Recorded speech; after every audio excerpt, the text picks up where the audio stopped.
بے غیرت کرسی میں بیٹھے رہے، محمد کی بیٹی کھڑی رہی،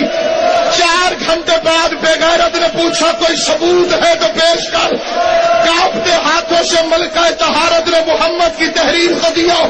میں جناب زہرا کی قسم کھاتا ہوں جو پردے کے اندر بیٹھی ہے، مجھے اس بی بی کی قسم جو دائیں ہاتھ سے تسبیح نہیں پڑھ سکتی تھی، میرے سر پہ قرآن ہے، میں روایت غلط پڑھوں، غازی عباس مجھے منبر پہ اسی وقت سزا دے، میں فکرہ صحیح پڑھوں، پھر ماتم جانے اور تو جان، مجھے جناب زہرا کی قسم سب سے چھوٹا ذاکر ہوں، لیکن قرآن سر پہ رکھ کے کہتا ہوں بے غیرت نے صرف سند پھاڑی نہیں، پہلے محمد کی تحریر پہ تھوکتا رہو،